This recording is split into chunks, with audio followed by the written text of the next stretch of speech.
Hello and welcome to অ্যাপটি plus. অ্যাপটি প্লাসে সবাইকে স্বাগত।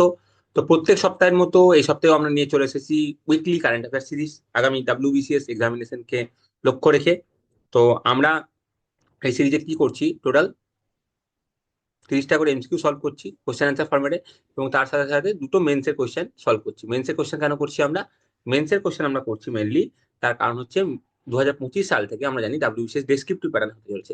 সেই জন্য আমরা দুটো করে মেন্সের কোশ্চেন এখন থেকেই প্র্যাকটিস করে রাখছি, এবং সবগুলোই হবে কারেন্ট অ্যাফেয়ার্স এর উপর ভিত্তি করে।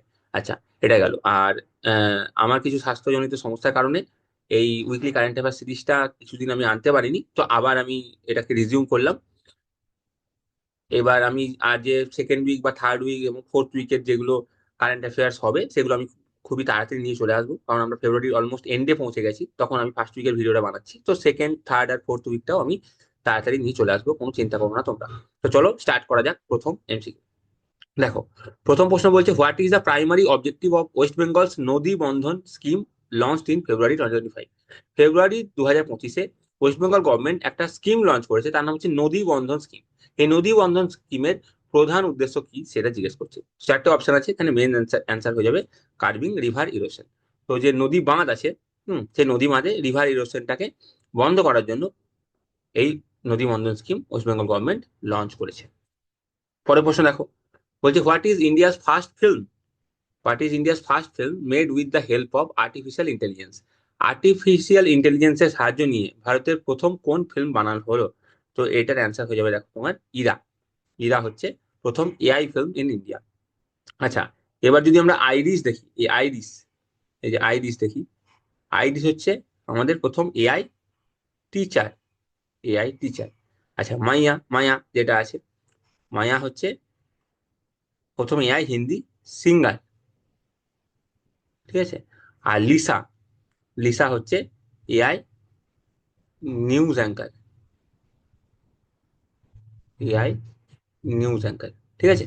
তাহলে ফার্স্ট এআই ফিল্ম হচ্ছে ইরা, ফার্স্ট এআই টিচার হচ্ছে আইরিস, ফার্স্ট এআই সিঙ্গার হচ্ছে মায়া, এবং ফার্স্ট এআই নিউজ অ্যাঙ্কার হচ্ছে লিসা।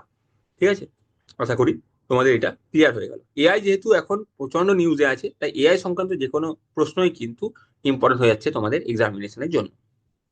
চলো পরে প্রশ্ন, after adding 4 new Ramsar sites in India, what is the total number of Ramsar sites? দেখো, 2025-এ আরো 4টে যে রামসার সাইট অ্যাড করা হলো, তার ফলে ইন্ডিয়ার যে টোটাল রামসার সাইটের সংখ্যা দাঁড়ালো সেটা হচ্ছে 89। টোটাল ইন্ডিয়ার যে রামসার সাইটের এখন সংখ্যা সেটা হচ্ছে 89। এর আগে 25 ছিল, আরো 4টে যোগ হলো। দেখো, তামিলনাড়ুতে আরো দুটো যোগ হয়েছে। হ্যাঁ, সিরুকোট্টাই এবং থেটাঙ্গাল বার্ড স্যাংচুয়ারি, এই দুটো হচ্ছে তামিলনাড়ুতে। তামিলনাড়ুর দুটো, সিকিমের একটা দ্বিচোপালডি ওয়েটল্যান্ড, এটা একটা সিকিমের, এবং ঝাড়খণ্ডের একটা উদুয়া লেক। টোটাল 2, একে 3, একে 4, টোটাল 4টে রামসার সাইট আরো অ্যাড করা হলো। 85টা ছিল, এখন হয়ে দাঁড়ালো 89টা। এবং ইন্ডিয়ার মধ্যে যদি আমরা দেখি রাজ্য ভিত্তিক, তাহলে তামিলনাড়ুতে সব থেকে বেশি ওয়েটল্যান্ড রামসার সাইট আছে, সেটা হচ্ছে 20টা টোটাল। এবং দেশের মধ্যে যদি আমরা দেখি, প্রথমে এশিয়ার মধ্যে যদি দেখি, তাহলে এশিয়ার মধ্যে সব থেকে বেশি রামসার সাইট আছে ইন্ডিয়াতে। আর ওয়ার্ল্ডের মধ্যে ইন্ডিয়ার র্যাঙ্ক হচ্ছে রামসার সাইটের রেসপেক্টে থার্ড।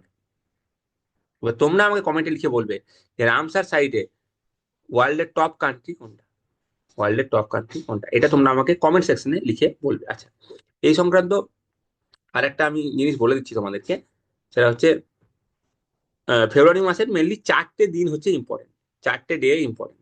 একটা আমি তোমাদের হোমওয়ার্ক দেবো, বাকি দুটো আমি বলে দিচ্ছি। দেখো, একটা হচ্ছে 2 ফেব্রুয়ারি, সেটা হচ্ছে ওয়ার্ল্ড ওয়েটল্যান্ড ডে, 2 ফেব্রুয়ারি। আর এটা এবছরের থিম ছিল protecting wetlands for our common future, এটা হলো। আচ্ছা, 4 ফেব্রুয়ারি হচ্ছে ওয়ার্ল্ড ক্যান্সার ডে। আর 1 ফেব্রুয়ারি একটা ইম্পর্টেন্ট ডে, সেটা আমরা কারো একটা ফাউন্ডেশন ডে হিসাবে পালন করি।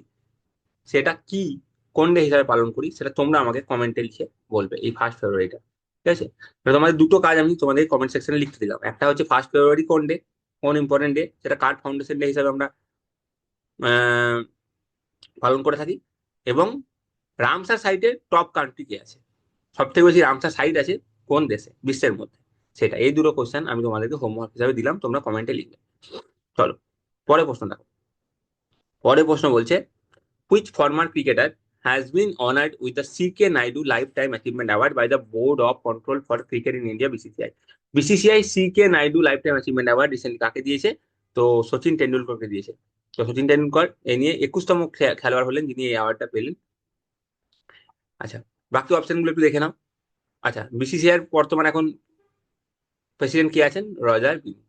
রজার বিনি হচ্ছেন বর্তমানে বিসিসিআই প্রেসিডেন্ট। আচ্ছা, গৌতম গম্ভীর হচ্ছে বর্তমানে মেন্স ক্রিকেট টিমের কোচ, মেন্স ক্রিকেট টিমের হেড কোচ। আচ্ছা, এর গৌতম গম্ভীরের আগে মেন্স ক্রিকেট টিমের হেড কোচ ছিলেন হচ্ছে রাহুল দ্রাবিড়। আচ্ছা, আর সৌরভ গাঙ্গুলি প্রাক্তন ভারতীয় দলের ক্যাপ্টেন ছিলেন এবং প্রাক্তন বিসিসিআই প্রেসিডেন্টও ছিলেন। তো এটা গেল এই প্রশ্নটা। আচ্ছা, এর পরে প্রশ্ন করার আগে আমি তোমাদেরকে একটা অ্যানাউন্সমেন্ট আছে সেটা করে দিচ্ছি। দেখো, এটা আমাদের টেলিগ্রাম গ্রুপের নাম WBCS সাকসেস গাইড। এই টেলিগ্রাম গ্রুপে তোমরা কিভাবে জয়েন হবে, এই ভিডিও ডেসক্রিপশনে একটা লিঙ্ক দেওয়া আছে, সেই লিঙ্কে ক্লিক করলে তোমরা এই গ্রুপে অ্যাড হয়ে যাবে। এই গ্রুপের বিশেষত্ব কি? এই গ্রুপে আমরা কি করছি, ডেইলি প্র্যাকটিস কোশ্চেন রাখছি। ডেইলি প্র্যাকটিস কোশ্চেন, আমরা সকালবেলা একটা কোশ্চেন পোস্ট করছি মেন্সের, সেটা তোমরা সেই কোশ্চেনটার তোমরা অ্যান্সার লিখবে। সেই অ্যান্সারটা লেখার পর তোমরা এই গ্রুপে পোস্ট করবে। এই গ্রুপে পোস্ট করার পর তোমরা সেটা ইভ্যালুয়েশন পেয়ে যাবে এবং সন্ধ্যেবেলায় তোমরা এটার মডেল অ্যান্সার পেয়ে যাবে। তো আর দেরি না করে এই টেলিগ্রাম গ্রুপে এখনই তোমরা জয়েন হয়ে নাও। চলো পরের প্রশ্ন দেখো। পরের প্রশ্ন বলছে, which company develop India's first hydrogen transport pipe? কোন কোম্পানি ভারতের প্রথম হাইড্রোজেন ট্রান্সপোর্ট পাইপ ডেভেলপ করেছে? তো এটা হচ্ছে টাটা স্টিল। টাটা স্টিল হয়ে যাবে হচ্ছে অ্যান্সার। দেখো, Tata steel one of India's leading steel manufacturing company এই হাইড্রোজেন ট্রান্সপোর্ট পাইপটা ডেভেলপ করেছে এবং এটা হচ্ছে ভারতের যে ক্লিন এনার্জির দিকে যে ট্রানজিশন, সেইটার দিকে একটা গুরুত্বপূর্ণ স্টেপ বলা চলে, important step towards clean energy transition. Clean energy transition যে ইন্ডিয়া করতে চায় তার সেই দিকে একটা ছোট্ট স্টেপ হলো এই হাইড্রোজেন ট্রান্সপোর্ট পাইপ ডেভেলপমেন্ট। আচ্ছা, L&T কোম্পানি সম্পর্কে যদি বলি, এই কোম্পানি কিসের সাথে জড়িত ছিল আমরা জানি, আমাদের যে স্ট্যাচু অফ ইউনিটি আছে, ওয়ার্ল্ডের সব থেকে উঁচু স্ট্যাচু, সেইটা ডেভেলপমেন্টে L&T ছিল। আচ্ছা, Reliance India limited, Reliance company আমরা জানি জামনগরে, গুজরাটের জামনগরে বিশ্বের সব থেকে বড় ডেটা সেন্টার তৈরি করতে চলেছে। ডেটা সেন্টার তৈরি করতে চলেছে। আর SAIL steel authority India limited, এটা হচ্ছে একটা মহারত্ন কোম্পানি। এটা হচ্ছে একটা মহারত্ন কোম্পানি। তাহলে দেখো, আমি শুধু কোশ্চেনটাই পার্টিকুলার কোশ্চেনের অ্যান্সার তোমাদেরকে বলছি না, এই কোশ্চেন রিলেটেড যে যে অপশন আছে তার অ্যানালিসিস গুলো করে দিচ্ছি। তার মানে একটা প্রশ্ন থেকে তোমরা অনেকগুলো ইনফরমেশন পেয়ে যাচ্ছ। কারণ আমি কিন্তু জানি না যে আমি যে কোশ্চেনটা এমসিকিউ হিসেবে রাখছি সেটাই পরীক্ষায় আসবে, এটা না। বা রিলেটেড আমি যে ইনফরমেশন গুলো বলছি সেই সমস্তগুলো তোমরা যদি ঠিক করে মনে রাখো, ঠিক করে শোনো, তাহলে কিন্তু অ্যাজ এ হোল সেগুলো তোমাদের পরীক্ষার জন্য হেল্পফুল হবেই হবে। চলো পরের প্রশ্ন, who won the ICC under 19 women's T20 cricket world cup title? দেখো, ICC under 19 women's T20 cricket world cup কোথায় হয়েছে, কোথায় আয়োজন করা হয়েছিল? মালয়েশিয়াতে আয়োজন করা হয়েছে। মালয়েশিয়াতে আয়োজন করা হয়েছে। এবং এটার উইনার হচ্ছে ভারত। ভারত পরপর দুবার এই টাইটেলটা জিতলো এবং ফাইনালে সাউথ আফ্রিকাকে হারিয়ে ইন্ডিয়া জিতলো। এবং যেটা বিশেষত্ব সেটা হচ্ছে ইন্ডিয়া এই টুর্নামেন্টে একটাও ম্যাচ হারেনি এই টুর্নামেন্টে এবং এই টাইটেলটা জিতলো। যদি আমরা T20 world cup 2024 men's T20 world cup 2024 দেখি, তাহলে ইন্ডিয়া যে জিতলো এই ওয়ার্ল্ড কাপটা, সেটাও ফাইনালে সাউথ আফ্রিকাকে হারিয়েছিল এবং এটাতেও ইন্ডিয়ার বিশেষত্ব ছিল, ইন্ডিয়া কোনো ম্যাচ না হেরে চ্যাম্পিয়ন হয়েছিল। ইন্ডিয়া একটাও ম্যাচ হারেনি। ঠিক আছে। আচ্ছা, এখানে যদি আমরা দেখি ওম্যানের যদি এশিয়া কাপ দেখি 2024-এর, ওম্যানের এশিয়া কাপ দেখি। আচ্ছা, আমরা যদি ওম্যানের এশিয়া কাপ দেখি তাহলে 2024 সালে শ্রীলঙ্কা হয়েছে ওম্যান এশিয়া কাপের চ্যাম্পিয়ন।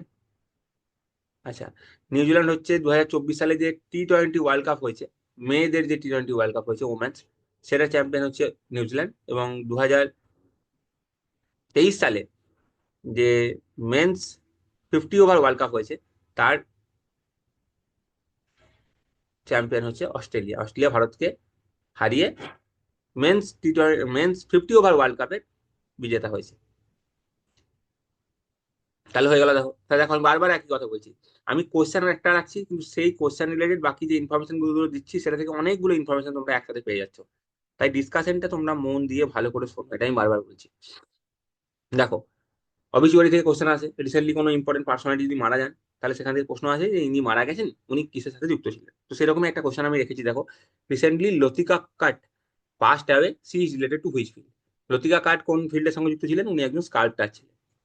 এবং ওনার যদি একটা বিখ্যাত কাজ আমরা দেখি, সেটা হচ্ছে দিল্লির জওহর ভবনে জওহরলাল নেহরুজির একটা 20 ফুট ব্রোঞ্জ স্ট্যাচু আছে, সেইটা হচ্ছে ওনার কাজ, ওনার একটা বিখ্যাত কাজ।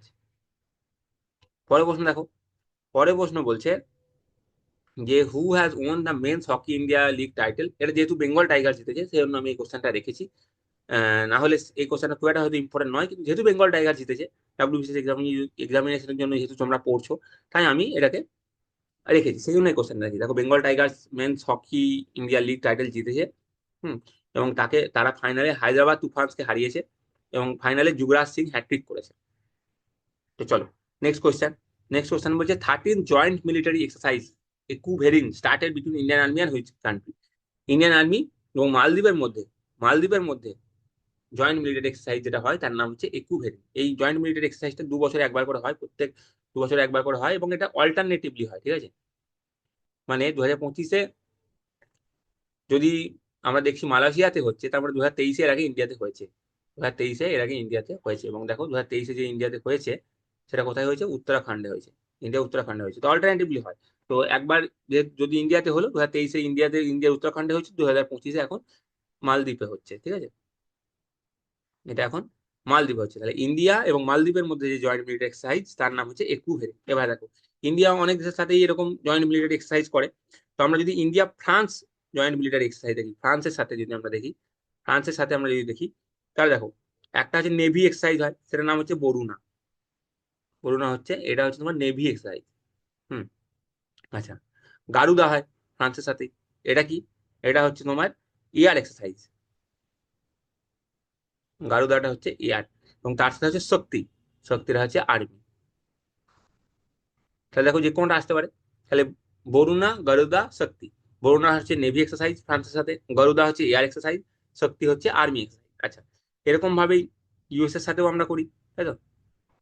ইউএস এর সাথেও কিছু হয়। ইউএস এর সাথে মেনলি আমাদের যেটা হয় সেটা যুদ্ধ অভ্যাস আর বজ্রপ্রহার।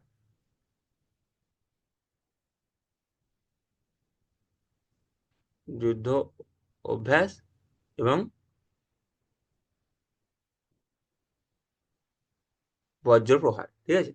আর শ্রীলঙ্কার সাথে দুটো মেনলি হয়, সেটা হচ্ছে একটা হচ্ছে স্লিনেক্স এবং একটা হচ্ছে মিত্র শক্তি। একটা হচ্ছে স্লিনেক্স আর একটা হচ্ছে মিত্র শক্তি। তাহলে দেখো, একটা কোশ্চেন থেকে আমরা আবারও কতগুলো ইনফরমেশন পেয়ে গেলাম। ইন্ডিয়া মালদ্বীপ জয়েন্ট মিলিটারি এক্সারসাইজ হচ্ছে ইকুভেরিন।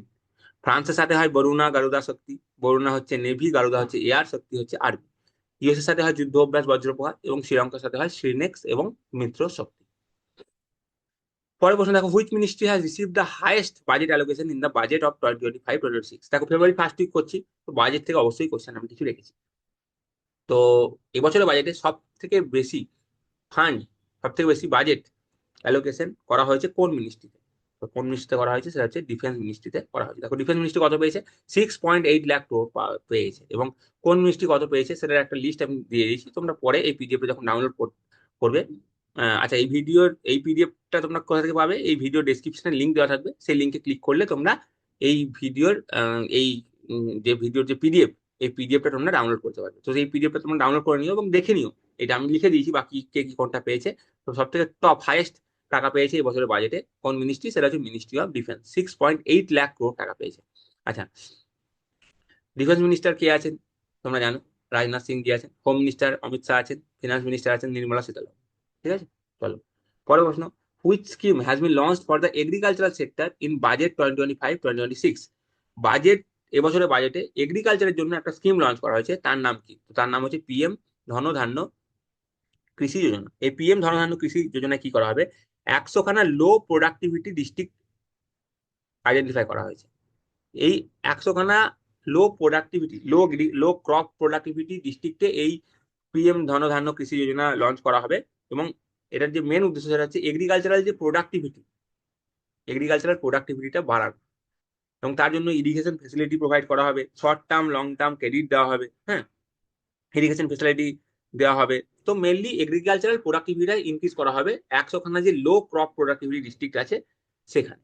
হুম। আচ্ছা, এখানে যে অপশন আছে সেখানে সম্পর্কে একটা কথা বলে দিচ্ছি যে পিএম কিষাণ সম্মান নিধি তোমরা জানো 2019 সালে লঞ্চ করা হয়েছিল। এটাতে কৃষকদেরকে কি করা হয়, বছরে 6,000 টাকা কৃষকদের অ্যাকাউন্টে দেওয়া হয়, 2,000 টাকা করে 3 কিস্তিতে দেওয়া হয় বছরে।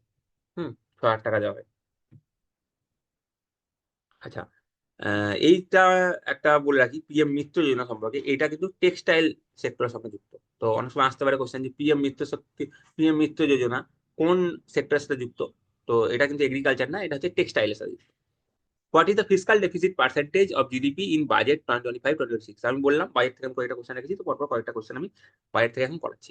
দেখো, এবছরের বাজেটের যে ফিসকাল ডেফিসিটের পার্সেন্টেজ সেটা হচ্ছে 4.4%। আচ্ছা, ফিসকাল ডেফিসিট কনসেপ্টটা কি, কনসেপ্টটা বলে দিচ্ছি আমি, খুব একটা ডিটেলসে আছে না। দেখো, একটা সরকারের আয় ব্যয় আছে, তাই তো, টোটাল এক্সপেন্ডিচার করে আর টোটাল ইনকাম আছে। ধরো সরকারের যে টোটাল এক্সপেন্ডিচার সেটা is more than total income, তাহলে সেক্ষেত্রে গভর্নমেন্টকে কি করতে হবে, যে আমার যদি খরচা আমার ইনকামের থেকে বেশি হয় তাহলে কি করতে হবে, আমাকে লোন নিতে হবে।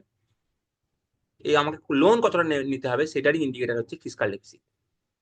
ঠিক আছে, তো আমার টোটাল এক্সপেন্ডিচার যদি আমার টোটাল ইনকামের থেকে বেশি হয় সেক্ষেত্রে আমাকে লোন নিয়ে সেই ঘাটতিটা পূরণ করতে হবে, তা নাহলে তো হবে না, তাই না। আমার যদি সরকারের খরচ যদি হয় 120 টাকা আর আমার যদি সরকারি ইনকাম হয় 100 টাকা, তার মানে 20 টাকার ঘাটতি আছে, এই 20 টাকাটা আমাকে মেক আপ করতে হবে। তাহলে আমি কি করবো, এই 20 টাকাটা লোন নেবো। তো এই যে 20 টাকা লোন নিচ্ছি এটাই হচ্ছে ফিসকাল ডেফিসিটের কনসেপ্ট। ফিসকাল ডেফিসিট থেকে আমরা বুঝতে পারি যে গভর্নমেন্ট কত টাকা লোন নিতে চলেছে। তো এবছর বাজেটে যে ফিসকাল ডেফিসিটের যে প্রজেকশন সেটা হচ্ছে 4.4%। পরে প্রশ্ন দেখো, বাপস অর্গানাইজেশন बोचासनवासी अक्सर पुरुषोत्तम Swami Narayan BAPS organisation south আফ্রিকার লার্জেস্ট হিন্দু টেম্পল উদ্বোধন করলো। সাউথ আফ্রিকার কোথায়, এটা অ্যান্সার হয়ে যাবে হচ্ছে জোহানেসবার্গে এটা উদ্বোধন করলো। ঠিক আছে, দেখো দেখে নাও।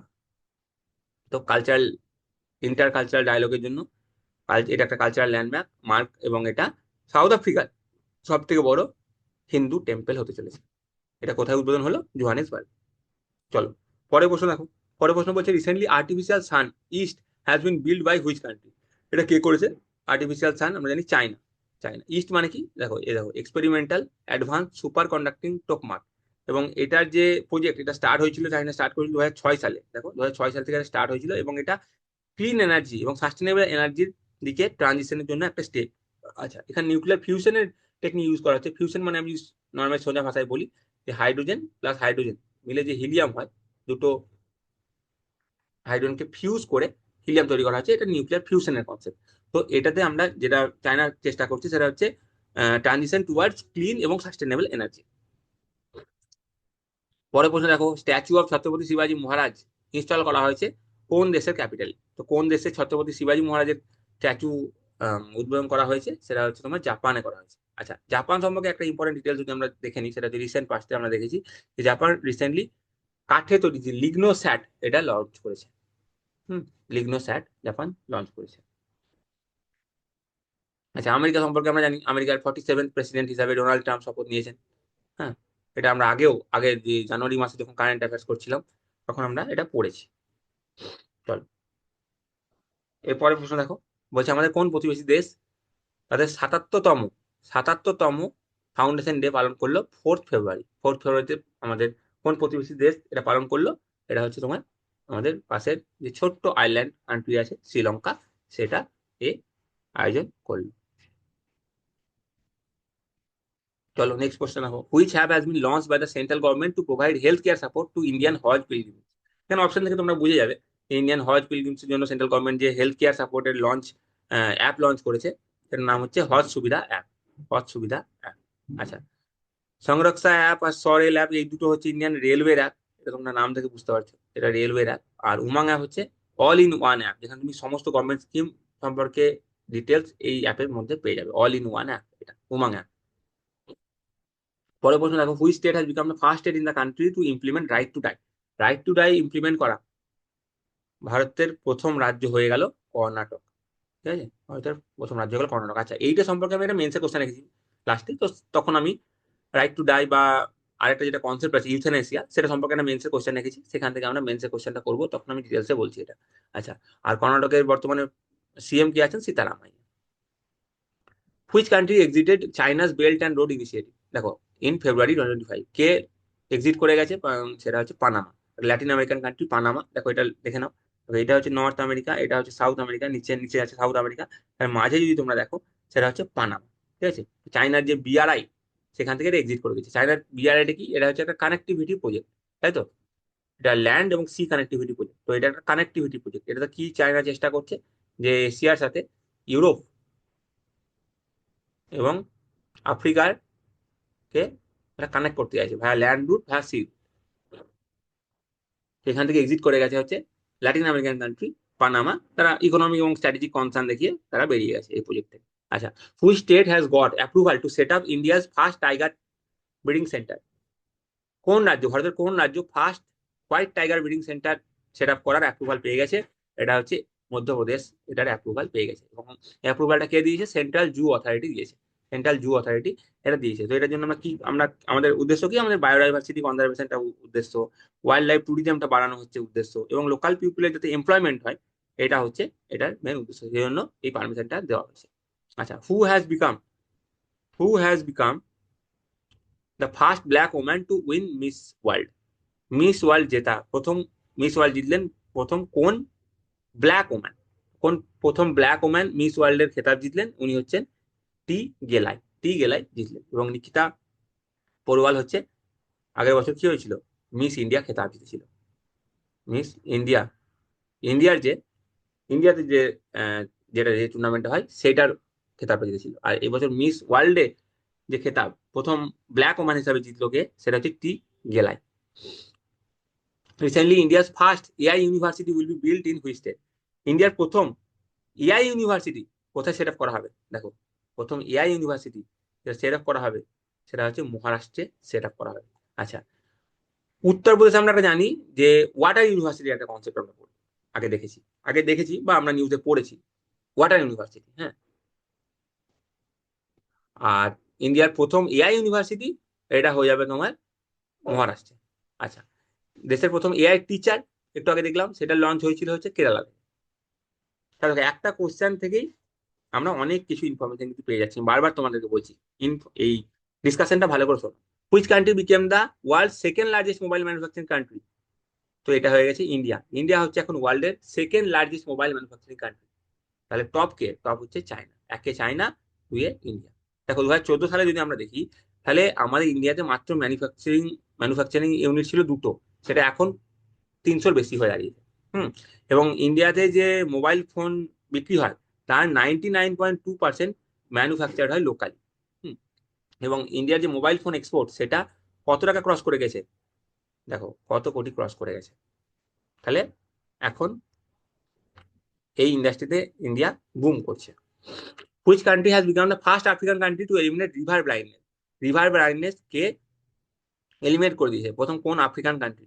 এটা হচ্ছে নাইজের এটা করে দিয়েছে। যে হুয়ের যে ক্রাইটেরিয়া আছে সেটা মিট করে ফেলেছে। এবং এই যে রিভার ব্লাইন্ডনেস, এটা আরেকটা নাম হচ্ছে অঙ্কোসেরসিয়াসিস। যাকে আরেকটা রিভার ব্লাইন্ডনেস হিসেবে আমরা বলে থাকি। এটা নাইজের এলিমিনেট করে দিয়েছে। আচ্ছা, when will Chandrayaan 4 mission will be launch by ISRO?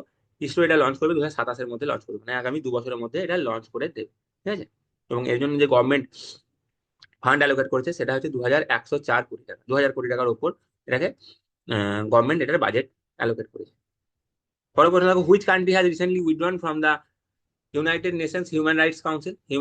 United নেশনের হিউম্যান রাইটস কাউন্সিল থেকে কে উইথড্র করে নিয়েছে নিজেকে? সেটা হচ্ছে ডোনাল্ড ট্রাম্প প্রেসিডেন্ট হওয়ার পর থেকে আমেরিকা শুধু উইথড্র করে যাচ্ছে অনেক অর্গানাইজেশন থেকে। প্যারিস ক্লাইমেট চেঞ্জ এগ্রিমেন্ট থেকে উইথড্র করে নিয়েছে, এবং এখন United nation human rights council থেকেও উইথড্র করে নিয়েছে। তার মানে এখানে ফান্ডিং দেওয়া বন্ধ করে দেবে America. Which country will host the Bharat Rang Mahotsav for the first time? Bharat Rang Mahotsav এটা কে লঞ্চ করবে প্রথমবারের জন্য? এটা কে হোস্ট করতে চলেছে, আয়োজন করতে চলেছে? এটা হচ্ছে নেপাল। তো এটা অ্যাকচুয়ালি কি, এর কালচারাল এক্সচেঞ্জ প্রোগ্রাম। ঠিক আছে, এটার ফলে ইন্ডিয়া নেপালের মধ্যে কালচারাল এক্সচেঞ্জটা আরো দৃঢ় হবে, আরো বাড়বে। কালচারাল কি নাম এটার? ভারত রং মহোৎসব নেপালে আয়োজন করা হচ্ছে। আচ্ছা, পরের প্রশ্ন দেখো। পরের প্রশ্ন বলছে which IIT has launch India's first cancer genome Atlas for early detection of breast cancer?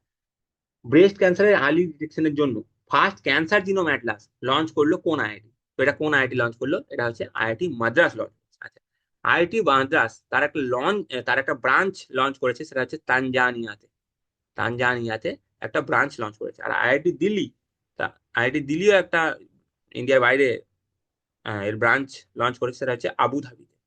ঠিক আছে, আবু ধাবিতে লঞ্চ করেছে। চলো, তাহলে এটা হয়ে গেল অ্যান্সার আইআইটি মাদ্রাস। পরের প্রশ্ন দেখো। পরের প্রশ্ন বলছে which state has recently bin officially declare Naxal free. Officially কোন রাজ্যকে নক্সাল ফ্রি হিসেবে ঘোষণা করা হলো? সেটা হচ্ছে কর্ণাটক। এটা নক্সাল ফ্রি হয়ে গেল কর্ণাটক রিসেন্টলি। আচ্ছা, ফোর্ট উইলিয়ামের নাম পাল্টে বিজয় দুর্গ রাখা হলো। তো ফোর্ট উইলিয়াম কোথায় অবস্থিত? ফোর্ট উইলিয়াম কলকাতাতে অবস্থিত। এবার যেহেতু এটার নাম পাল্টানো হয়েছে, তাই এটা সম্পর্কে যে স্ট্যাটিক পোর্শন সেটা তোমরা হিস্ট্রিতে ভালো করে পড়ে নেবে। আমি তোমাদেরকে বলে দিচ্ছি কিছুটা। দেখো, eastern command headquarters Indian army যেটা, সেটা হচ্ছে কলকাতাতে অবস্থিত, সেটা ফোর্ট উইলিয়াম। তার নাম পাল্টে এখন করা হলো বিজয় দুর্গ। এবং বিজয় দুর্গ, ফোর্ট উইলিয়াম ব্রিটিশাররা বানিয়েছিল। তো 1700-র আশেপাশে স্টার্টিং শুরু হয়েছিল, পরে এটাকে আরো রিনোভেট করা হয় এবং রিকনস্ট্রাক্ট করা হয়, এবং আলটিমেটলি যেটা রিনোভেট করা হয় এবং আলটিমেটলি যে রিকনস্ট্রাক্ট করা হয় সেটা ফাইনালি গিয়ে সম্পূর্ণ হয় 1781 সালে। ঠিক আছে, তো এই ফোর্ট উইলিয়াম সম্পর্কে তোমরা একটু ডিটেলস বা ইম্পর্টেন্ট ফোর্টস যেগুলো ব্রিটিশারদের ছিল সেটা সম্পর্কে একটু স্ট্যাটিক পোর্শন তোমরা হিস্ট্রিতে পড়ে নেবে, কারণ যেহেতু ফোর্ট উইলিয়ামের নামকরণটা চেঞ্জ করা হলো, নামটা চেঞ্জ করা হলো, সেই অনুযায়ী করছি। আচ্ছা, তাহলে 30টা এমসিকিউ আমরা সলভ করে নিয়েছি। এবার আমরা কি করবো? এবার দুটো মেন্সের কোশ্চেন করবো। ঠিক আছে, চলো প্রথম কোশ্চেন। আমি বললাম রাইট টু ডাই নিয়ে আমি কোশ্চেন রেখেছি। দেখো, recently the Karnataka government has implemented the right to die with dignity concept. এই কনটেক্সটে একটা কোশ্চেন রেখেছি, discuss various dimension of euthanasia. Euthanasia, তাহলে দেখো ইউথেনেসিয়ার কনসেপ্ট কি। তাহলে তোমাকে ইন্ট্রোডাকশনে প্রথমে কি লিখতে হবে এটার কোশ্চেন। দেখো, আমরা কি ফলো করবো ফরম্যাট? Intro, body, conclusion. এই ফরম্যাট আমরা ফলো করবো। দেখো, ইন্ট্রোতে তুমি লিখলে ইউথেনেসিয়া কি, এটা কি কনসেপ্ট। দেখো, termination of a very sick person's life in order to relieve them of their suffering. তো একটা মানুষ, কোন একটা মানুষ আছে, সে ধরো কোমায় চলে গেছে। ঠিক আছে, কোনো একটা পার্সন এ আছে, ধরো কোমায় চলে গেছে। ঠিক আছে, এবং ডাক্তাররা বলে দিয়েছে যে এর বাঁচার চান্স খুবই কম, ভেরি লেস। ঠিক আছে, বাঁচার চান্স খুবই কম, এবং এনাকে বাঁচিয়ে রাখার জন্য যে খরচ, সে কস্টটা ভেরি হাই। ঠিক আছে, এই কস্ট ভেরি হাই, এবং তার সাথে এই পার্সনের প্রচুর সাফারিং হচ্ছে। হ্যাঁ, ফিজিক্যাল সাফারিং হচ্ছে। তারপরে এর যে ফ্যামিলি আছে, তাদেরও মেন্টাল অবস্থা খারাপ, তাদেরও খরচাপাতি বাড়ছে, তাদের ইকোনমিক কন্ডিশন খারাপ হয়ে যাচ্ছে। তো এরকম একটা পরিস্থিতিতে দাঁড়িয়ে এই যে মানুষটা কোমায় চলে গেছে, যাকে বাঁচানোর চান্স খুবই কম, তাকে বাঁচিয়ে রাখার জন্য ইকোনমিক খরচ প্রচুর বেশি, তার প্রচন্ড ভাবে সাফারিং হচ্ছে সেই মানুষটার, তখন তাকে এই সাফারিং থেকে মুক্তি দেওয়ার জন্য তাকে মেরে ফেলা যেতে পারে। এটাই হচ্ছে ইউথেনেসিয়ার কনসেপ্ট। এবং ইউথেনেসিয়া হচ্ছে দু প্রকারের, একটা হচ্ছে অ্যাক্টিভ, একটা প্যাসিভ। অ্যাক্টিভ মানে হচ্ছে সেই পার্সনটাকে আমি কোনো লিথাল ইঞ্জেকশন দিলাম এবং তার ফলে, সেই ইঞ্জেকশন দেওয়ার ফলে সেই লোকটাকে মারা গেল, এটা হচ্ছে অ্যাক্টিভ অ্যাক্টিভ ইউথেনেসিয়া। আর প্যাসিভ ইউথেনেসিয়া হচ্ছে, ধরো সে কোনো একটা এক্সটার্নাল সাপোর্ট সিস্টেমের উপর দাঁড়িয়ে আছে, সেই সাপোর্ট সিস্টেমের সুইচটা আমি বন্ধ করে দিলাম এবং তার ফলে সে মারা গেল, এটা হচ্ছে প্যাসিভ। একটা হচ্ছে অ্যাক্টিভ। অ্যাক্টিভ মানে হচ্ছে কোনো একটা ইঞ্জেকশন দিয়ে সেই লোকটাকে মারা হলো। আর প্যাসিভ মানে হচ্ছে সে যে এক্সটার্নাল সাপোর্ট সিস্টেমের উপর বেঁচে আছে, সেই সাপোর্ট সিস্টেমটাকে তুলে নেওয়া হলো। তো সেটা হচ্ছে প্যাসিভ। দেখো, ইন্ডিয়াতে অ্যাক্টিভ ইউথেনেসিয়া কিন্তু অ্যালাউড নয়, বাট ইন্ডিয়াতে প্যাসিভ ইউথেনেসিয়া অ্যালাউড। ঠিক আছে, দেখো এখানে আমি তোমাকে বলে দিয়েছি, অ্যাক্টিভ হচ্ছে death through an act, lethal injection দিয়ে মারা মারা মেরে দেওয়া। আর প্যাসিভ হচ্ছে death through omission, withdrawal of life support, life support তুলে নাও, লোকটা মারা যাবে। এটা হচ্ছে প্যাসিভ। ইন্ডিয়াতে প্যাসিভ অ্যালাউড আছে, অ্যাক্টিভ নেই। আচ্ছা, আর প্যাসিভও যেটা অ্যালাউড আছে, সেটা ডাক্তারের পারমিশন নিয়ে, হাইকোর্টের পারমিশন নিয়ে করতে হবে। আচ্ছা, এটার অ্যাডভান্টেজ কি কি আছে যদি আমরা ইউথেনেসিয়াকে অ্যালাউ করে দিই? হ্যাঁ, ইন্ডিয়াতে যে ইউথেনেসিয়া, প্যাসিভ ইউথেনেসিয়া অ্যালাউড আছে, ইউথেনেসিয়া অ্যালাউড আছে, তার বেনিফিটস কি, অ্যাডভান্টেজ কি? দেখো, ইট এন্ডস ইন্ডিভিজুয়াল সাফারিং। যে এত সাফার করছে ফিজিক্যালি, সে রিলিফ পেলো, মারা গেল মানে সে রিলিফ পেলো। আচ্ছা, very high cost of keeping patients on life support. অনেক যে খরচ হয়, সেই খরচটা কমে যাবে। Opportunity cost of hospital care আছে। দেখো, হসপিটালে একটা বেড তো অকুপাই করা আছে, সেই লোকটা যখন মারা যাবে তার বদলে অন্য একটা লোকের ট্রিটমেন্ট হতে পারে, কারণ এই লোকটার বাঁচার চান্স এমনিতে কম ছিল। এবং তার প্রচন্ড কষ্ট হচ্ছিল, সেই সেন্সে এটা অপরচুনিটি কস্ট লেখা আছে, এটা কোনো বাজে সেন্সে নিও না। এবং it is already practice informally. কেন এটা বলা হচ্ছে? ধরো কোনো একজনকে ডেলি এইভাবে লাইফ সাপোর্ট দিয়ে বাঁচিয়ে রাখা হচ্ছে, ধরো ডেলি খরচ 1 লাখ টাকা। ধরো সেই ফ্যামিলিটা প্রচুর গরিব, তাহলে তারা তো ডাক্তারদেরকে কি বলবে যে আমরা টাকা জোগাতে পারছি না। তো যখনই টাকা জোগাতে পারবে না, সেই আস্তে আস্তে এক্সটার্নাল সাপোর্ট গুলো বন্ধ করে দেওয়া হবে, তো অটোমেটিক্যালি সেই লোকটা মারা যাবে। তো আমরা ইনফরমালি তো প্র্যাকটিস করছি, তো কেন ফর্মালি আমরা প্র্যাকটিস করবো না, এটা একটা বলা হয়। আচ্ছা, এটার ইস্যু কি? দেখো, পসিবিলিটি অফ মিস ইউজ, অবশ্যই মিস ইউজ হতেই পারে। হয়তো কোনো ধরো ফেমাস পার্সোনালিটি আছে, সে হয়তো কোমায় চলে গেছে, বা সে কিছু, সে ডাক্তারের সঙ্গে হয়তো কোনো রাইভাল গ্রুপ কলিউড করে নিল এবং রিপোর্ট দিল যে দেখো এই লোকটা মারা যেতে পারে, তো একে কোনো ইঞ্জেকশন দিয়ে বা লাইফ সাপোর্ট সরিয়ে নিয়ে একে মেরে দাও। তো মিস ইউজ হতেই পারে। আচ্ছা, leaves room, no room for miracle. আমরা জানি অনেক সময় অনেক মিরাকেল হতে পারে, সাইন্টিফিক ফিল্ডে অনেক মিরাকেল হয়, অনেক ধরনের ডাক্তাররা, অনেক ডাক্তার ভালোভাবে ট্রিটমেন্ট করে অনেক যারা বাঁচার চান্স ছিল না তাদেরকে বাঁচিয়ে দেয়। কিন্তু তাকে যদি আমরা অলরেডি মেরে দিচ্ছি সেই লোকটাকে লাইফ সাপোর্ট উইথড্র করে নিয়ে, তাহলে সেই মিরাকেল হওয়ার চান্স গুলো কমে যাচ্ছে। আচ্ছা, can adversely affect research on crippling disease? Crippling ডিজিজের জন্য অনেক রিসার্চ করা হয়, তো তখন এইসব পেশেন্টকে কাইন্ড অফ গিনিপিগের মতো ইউজ করা হয়। হ্যাঁ, এটাকে তোমরা খারাপ সেন্সে নিও না। তো আহ, সেই রিসার্চ গুলো কিন্তু হ্যাম্পার হয়ে যাবে, কারণ সেই লোকটাকে যদি আমরা মেরে দিই। তো এইটা হচ্ছে অ্যাডভান্টেজ, এটা হচ্ছে ইস্যু। এবং তারপরে তোমরা তোমাদের মতো করে একটা অ্যাকর্ডিংলি কনক্লুড করে দেবে যে ইন্ডিয়াতে অ্যাক্টিভ অ্যালাউড নেই, প্যাসিভ অ্যালাউড আছে, এবং প্যাসিভটা ঠিক মতো যাতে মিসইউজ যদি না হয় তাহলে কিন্তু এটা অ্যালাউ করা যেতে পারে। তো মিসইউজটাকে কিপ ইন মাইন্ড রেখে এটা অ্যালাউ করা যেতে পারে, এইভাবে তোমরা একটা কনক্লুশন রাখতে পারো। আচ্ছা, এরপরে প্রশ্ন দেখো, আরেকটা কোশ্চেন রেখেছি। Discuss ways to integrate skill development and vocational training in India's education system in order to address domestic employment challenge and global competition. ঠিক আছে, তো দেখো এখানে তুমি ইন্ট্রোডাকশনে যেটা বলবে, দেখো এটা প্রশ্নটা যেটা হচ্ছে স্কিল ডেভেলপমেন্টের উপর আর ভোকেশনাল ট্রেনিং এর উপর যে কোশ্চেন বলা হচ্ছে যে ইন্ডিয়ার এডুকেশন সিস্টেমকে কিভাবে স্কিল ডেভেলপমেন্ট এবং ভোকেশনাল ট্রেনিং এর সাথে ইন্টিগ্রেট করা উচিত, যার ফলে যে এমপ্লয়মেন্টের প্রবলেম আছে সেটা দূর করা হবে এবং ইন্ডিয়া গ্লোবালি কম্পিট করতে পারবে। ঠিক আছে, তাহলে এটার জন্য তোমরা কি বলবে যে দেখো ইন্ডিয়া এখন ডেমোগ্রাফিক ডিভিডেন্ড ফেজে আছে, তো এই সময়তে যে স্কিল ডেভেলপমেন্ট প্রোগ্রাম চালানো খুব ইম্পর্টেন্ট, তার ফলে সোশ্যাল ইনক্লুশন যেমন একটা হবে সেরকম একটা ইকোনমিক রেজিলিয়েন্সও আসবে। এটা বলে তোমরা ইন্ট্রোডাকশন দিতে পারো, বা তোমরা কোনো ডেটা ভিত্তিক কোনো একটা ডেটা দিতে পারো। ঠিক আছে, যে ডেমোগ্রাফিক ডিভিডেন্ডের উপর কোনো ডেটা দিতে পারো, বা স্কিলের উপর কোনো ডেটা দিতে পারো। হুম, আচ্ছা, এরপরে বডিতে চলে আসবে, তখন তোমরা লিখবে যে আমাদের এডুকেশন সিস্টেমকে, এডুকেশন যেটা আমরা করি সেটা শুধুমাত্র পাঠ্য পুস্তকের সাথে লিমিটেড না রেখে সেটাকে ইন্ডাস্ট্রির যে নিড তার সাথে অ্যালাইন করতে হবে। ঠিক আছে, aligning education with the industry need, তার জন্য যে ট্রেনিং ইনস্টিটিউট খুলতে হবে। এই দেখো সেন্ট্রাল গভর্নমেন্ট রিসেন্টলি কি করেছে, অ্যাপ্রেন্টাইস অ্যাপ্রেন্টাইসিস অ্যাক্ট 1961 কে রিভাইজ করেছে। অ্যাপ্রেন্টাইসিপ অ্যাক্টকে রিভাইজ করেছে ট্রেনিং ফ্রেমওয়ার্ককে আরো স্ট্রেনদেন করার জন্য। আচ্ছা, ফিনান্সিয়াল সাপোর্ট দেওয়া হবে, স্কিল লোন স্কিম আছে, দেখো স্কিল লোন স্কিম, এটা কি করা এক্সপেক্ট করা হচ্ছে যে 25,000 স্টুডেন্ট অ্যানুয়ালি এটা থেকে বেনিফিট পাবে। তারপরে তোমরা জানি প্রধানমন্ত্রী কৌশল বিকাশ যোজনা আছে, এটাকে আরো স্ট্রেনদেন করতে হবে, সমস্ত এরিয়ায় এটাকে নিয়ে যেতে হবে। স্কিল ইন্ডিয়া ডিজিটাল হাব আছে, এটার ওপর তোমরা লিখতে পারো, গ্লোবাল স্কিলস হাবের ওপর লিখতে পারো। তো সবই আমি কভার করে দিচ্ছি, তার ফলে কি হবে, তোমাদের যে এমপ্লয়মেন্ট চ্যালেঞ্জ এটার সমস্যার সমাধান হবে এবং গ্লোবাল কম্পিটিভনেসের সমস্যার সমাধান হবে। তাহলে আমাদের যে ডেমোগ্রাফিক ডিভিডেন্ড আছে, সেই যে ডেমোগ্রাফিক ডিভিডেন্ড যে ইউথ আছে তাকে যদি তুমি স্কিল ডেভেলপমেন্ট দাও, তার যদি ভোকেশনাল ট্রেনিং দাও ঠিক করে, তার মানে তার এডুকেশন সিস্টেমটার সাথে তুমি যদি স্কিলকে জুড়ে দাও, তার এডুকেশন সিস্টেমের সাথে যদি ভোকেশনাল ট্রেনিংকে জুড়ে দাও, তাহলে আমাদের যে এমপ্লয়মেন্ট চ্যালেঞ্জ আছে সেটা একটা কমবে, কারণ তারা ইন্ডাস্ট্রির উপযোগী হয়ে উঠবে। তো ইন্ডাস্ট্রি ইন্ডিয়ার সাথে যখন মিট করবে তখন তারা এমপ্লয়মেন্ট পাবে, এবং যখন এই সমস্ত কিছু হবে তখন ইন্ডিয়া গ্লোবালি কম্পিট করতে পারবে। তো আমাদের যে লক্ষ্য বিকশিত ভারত হওয়া, 2047 সালের মধ্যে ডেভেলপ কান্ট্রি হওয়া, সেইটার লক্ষ্যে কিন্তু এই ডেমোগ্রাফিক ডিভিডেন্ডকে হারনেস করা, এটাকে কাজে লাগানো কিন্তু খুবই ইম্পর্টেন্ট। এবং এটা তখনই কাজে লাগবে যখন আমরা আমাদের ইউথকে স্কিল দিয়ে আরো তাদেরকে স্ট্রেনদেন করবো, এবং যখনই তাদেরকে স্কিল দিয়ে দেবো আমাদের দেশের ইকোনমিক গ্রোথ হবে, আমাদের দেশের সোশ্যাল ইনক্লুশন হবে। এই বলে তোমরা কনক্লুড করে দিতে পারো অ্যাকর্ডিংলি। তো তাহলে আজকে আমরা 30টা এমসি করলাম, দুটো মেন্সের কোশ্চেন করলাম। আমরা পরের যে February second week, February third week, February fourth week, এগুলো খুব তাড়াতাড়ি চলে আসবো, কারণ আমরা ফার্স্ট উইকটা আনতে একটু দেরি করলাম। তো আমরা পরে ওইগুলো খুব তাড়াতাড়ি নিয়ে আসছি। তো থ্যাংক ইউ ভিডিওটা দেখার জন্য।